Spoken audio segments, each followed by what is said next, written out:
kalau kita mau mengatakan bahwasanya sekarang Jawa murtad itu berlebihan. Tapi lawong Jawa kok ibaratnya hilang andapasore. Ya, orang Jawa kok memuji leluhur di luar Jawa. Kira-kira bagaimana ini? Jiwa Majapahit itu, air diperdagangkan itu saja malu, Mas.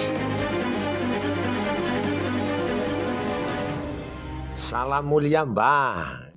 Niki nglajengaken kidungan sabda palon nagih janji.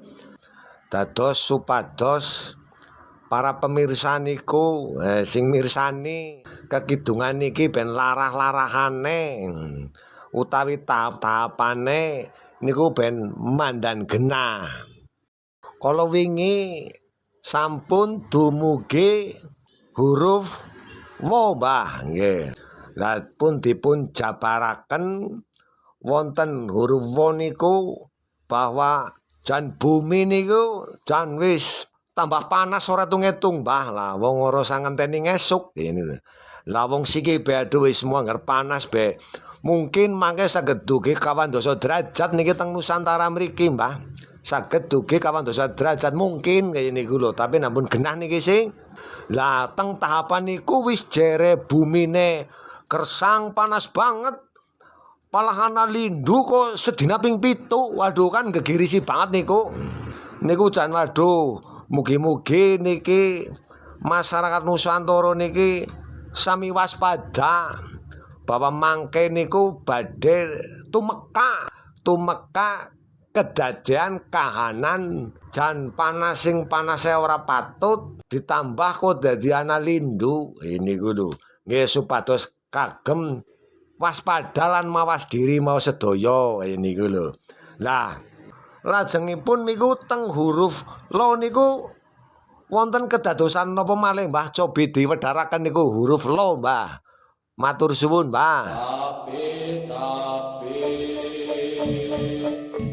uluk salam mulya atur bagya Wisnu Nusantara. Om wilahing jati nubuni jati leluhur Nusantara tapi uluk salam mulia. Melanjutkan hitung tahapan sabdo palon nagih janji, cara-caranya yang huruf ke-10 huruf lo dan ono coroko toto sawolo. Ini huruf yang ke-10 ya. 10 itu hitungannya sempurna yang laku. Tapi kalau ngepet kepada lelaku, tapi ini kan kepada 20 sifat yang Allah yang melekat pada alam semesta ini. Artinya kita menghubungkan driji manusia yang ada 20 juga, kaki 10, terus tangan juga 10, kiri kanan gitu. Ini huruf yang 10 akan saya tembangkan. Kembali lagi ini saya hanya menembangkan, saya bukan mengkarya atau mengarang-arang, tapi ini adalah sumbernya dari Romo Warsontani. Mohon izin juga kepada arwah beliau yang bahwasanya saya sekedar menjabarkan karena ini adalah perlu rasanya dijabarkan untuk saat-saat yang seperti ini, untuk mengingatkan pada diri kita, diri bangsa kita yang bahwasanya kita memang telah dibingkai dengan sebuah koridor tertentu, yaitu koridor ajaran leluhur. Nah, terutama kalau Nusantara ini ya kalau saya suku Jawa ya Jawa, dan banyak suku-suku yang lainnya mestinya bingkai koridor leluhur ini, ajaran leluhur maksudnya patutlah dipertahankan, patutlah ibaratnya kita junjung tinggi, karena tidaklah ada sebuah keluhuran manakala kita tidak bisa meluhurke, dan tidak ada orang tua taruhlah yang mendambakan anaknya itu akan tersesat atau keturunannya itu akan tersesat. Saya semua leluhur itu inginnya adalah mulia hidup di dunia, mulia di dunia dan mulia di hari akhirnya. Akan saya tembangkan saja. Lah ing kono tetenger niki ing wang pratandha pamong nuswantara mujud ing tengah rakyate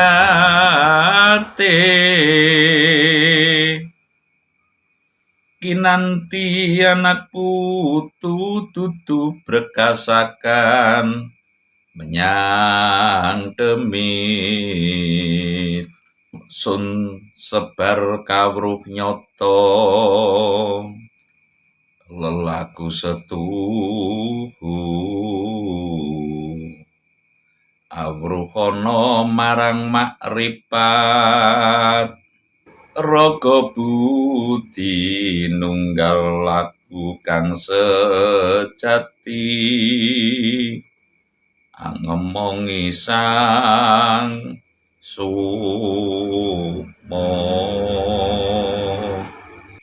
Arti lugu-lugasnya dalam tembang yang huruf lo yaitu dalam karya buku saya mengartikan secara singkat, begitulah tanda-tanda yang nyata adanya kaki Sabdo Palon sang pamong Nusantara akan kembali ke tanah Jawa, akan kembali lagi ngomong anak cucu atau rakyat Nusantara kembali di tengah-tengahnya, bukan polahnya setan demit itu bukan, tapi sesungguhnya mengajak masyarakat Jawa ini, masyarakat Nusantara ini untuk mengenali kembali kepada makrifat. Makrifat artinya kita menyadari sepenuhnya bahwasanya hidup itu di satu sisi ada alam yang nyata atau diri kita secara fisiknya.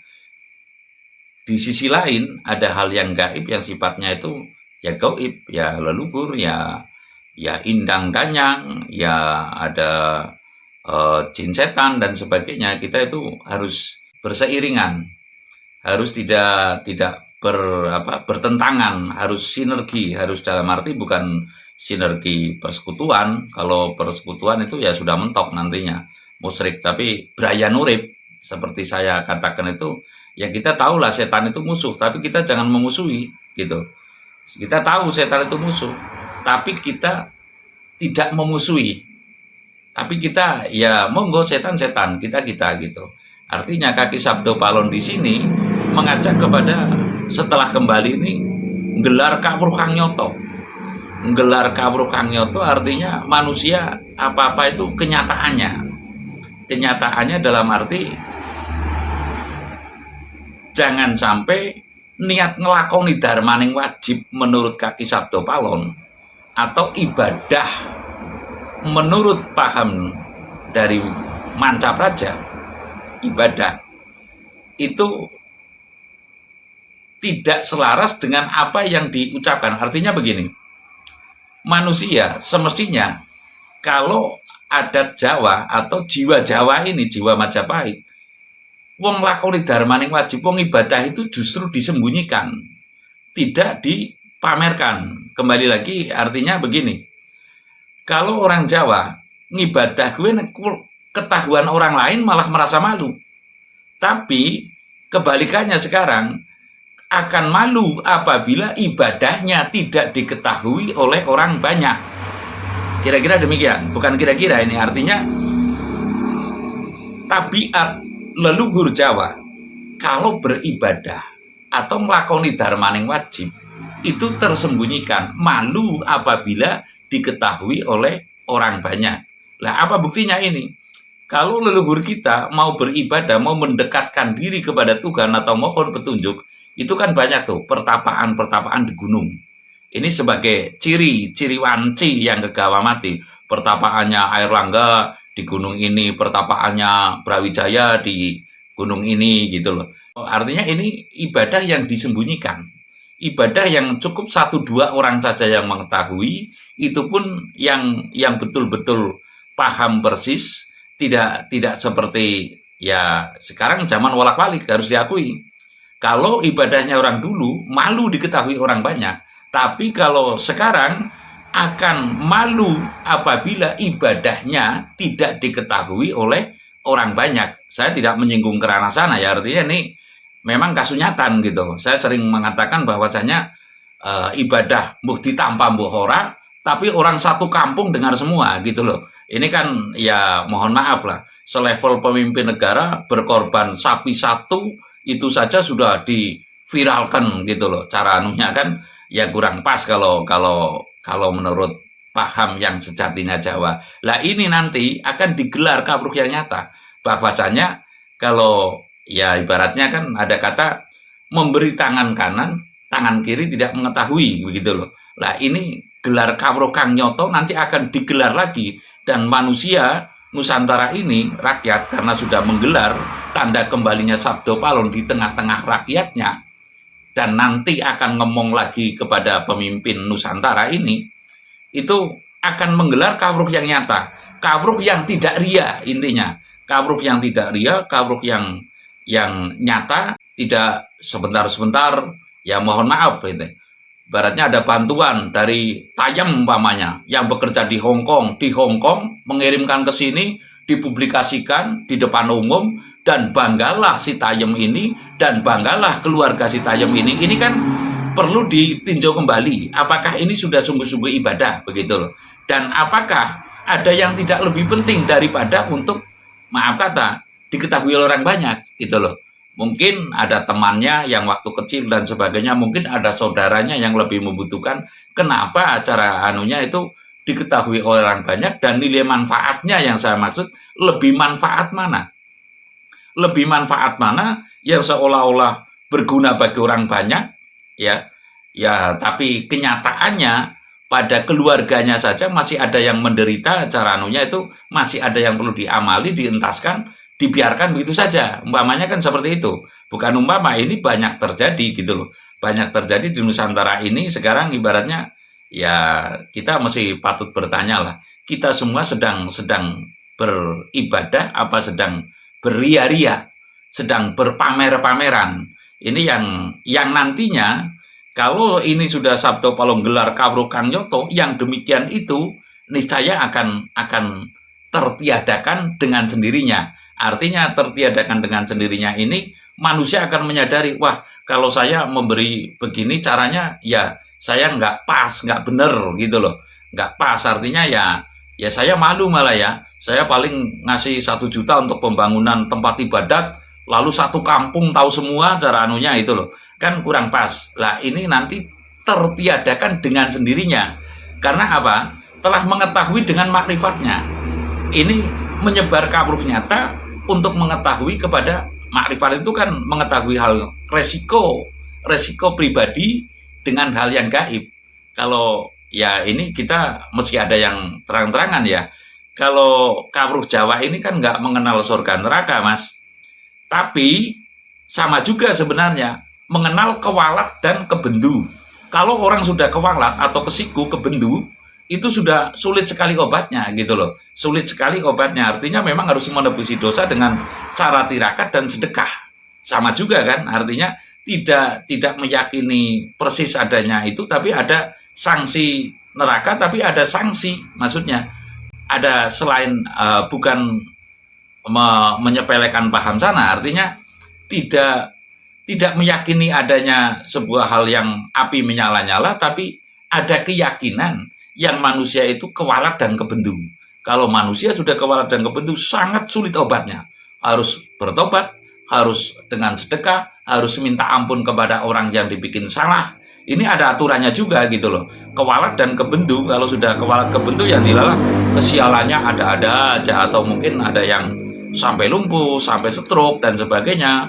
Atau mungkin ada hal yang peristiwa tumpes kelor karena sudah diincup atau tertengarai oleh betara kala sehingga selalu karena ya orang kebendu ini kan sudah diserahkan dari maaf kata sedulur papat wis ora bisa membentengi sehingga mudah sekali menjadi terkamannya betara kala gitu loh.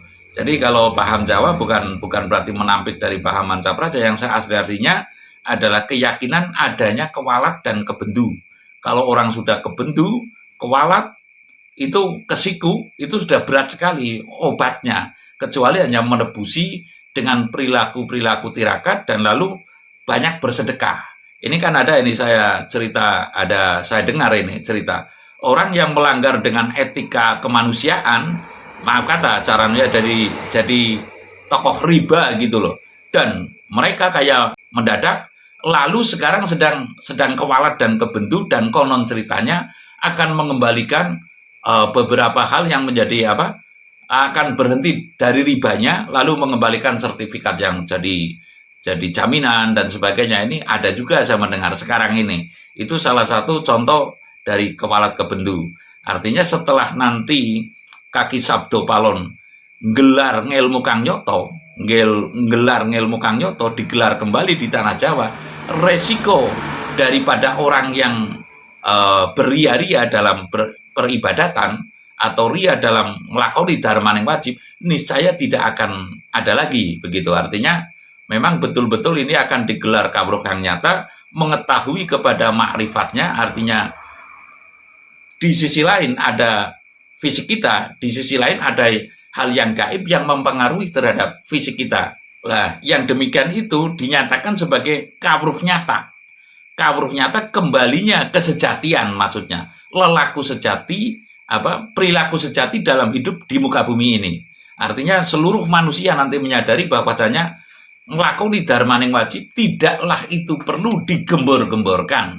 Sekali lagi, ngelakoni dharma yang wajib tidak perlu digembor-gemborkan, tapi cukup dihayati apakah ini sudah pas dalam kita ngelakoni dharma yang wajib atau ibadat, sehingga tidak ada, maaf kata, pembisingan dalam dharma yang wajib. Kalau saya nanti berkata pembisingan dalam ibadah nanti keliru, artinya mungkin ada ketersinggungan. Tapi kawruh Kang Nyoto itu adalah gelar kesejatian, jati diri terungkap, lalu bisa mengungkapkan, bisa menjadi suri tolada kepada sesama. Nah, apakah itu mirip dengan yang panjenengan pernah sampaikan pulihnya jiwa Majapahit, atau mungkin secara orang umum Jawa bali marang Jawane gitu, Mbak? Tentunya demikian, Mas. Artinya sekarang Jawa kan hilang Jawa nih. Hilang Jawanya artinya perilaku kejawaannya. Andap asor, ya, sumeleh, nrimo ing pandum, sumarah ini hampir-hampir tidak ada, Mas. Hampir tidak ada. Artinya kalau kita mau mengatakan bahwasanya sekarang Jawa murtad itu berlebihan. Tapi lawong Jawa kok ibaratnya hilang andap asore. Ya, orang Jawa kok memuji leluhur di luar Jawa. Kira-kira bagaimana ini? Jiwa Majapahit itu, air diperdagangkan itu saja malu, Mas. Sekali lagi saya mengatakan, air diperdagangkan itu malu. Ini kan pernah ibaratnya terjadi sesuatu cerita yang, maaf kata, ada ibaratnya wanita tuna susila yang mau saking hausnya, lalu akan minum air itu, tapi ada anjing di dekatnya yang haus pula, lalu airnya dikasihkan ke anjing, lalu sebagai jalan masuk ke surga. Dan yang lebih pokok, siapa yang bisa membuat air, gitu loh. Tapi sekarang karena miskinnya makrifat, seperti yang dikatakan oleh Kidung ini, seperti yang dinyatakan oleh Kidung Sabdo Palon ini, maka manusia itu sudah merasa nyaman. Tidaklah itu air, tidaklah itu apapun, yang penting dijual belikan, yang penting bisa mendapat kekayaan. Akhirnya bumi ini mungkin bertanya, menungso, sak temenai kowe lagi numpuk bondo, apa lagi ngelakoni dharma yang wajib Kang Nyoto. Lah ini nanti kawruh yang nyata, kelakuan sejati atau lelaku sejati akan digelar kembali oleh kaki Sabdo Palon dengan caranya itu ya warna-warna wujuding beboyo. Artinya seperti yang saya ungkapkan itu, bahwanya nanti tertata kembali dengan sendirinya secara timbul dengan kesadaran, tidak melalui, maaf kata, perperangan fisik, tapi penghayatan yang nyata karena apa? Riuhnya keadaan yang menghimpit, yang tidak ada lagi jalan, maaf kata, doa sudah tidak lagi ampuh. Artinya orang yang ditokohkan mungkin, loh, ini kok kenyataannya tidak bisa meredam caranunya, sehingga kembali lagi kepada jati diri Nusantara atau jiwa Majapahit. Terima kasih.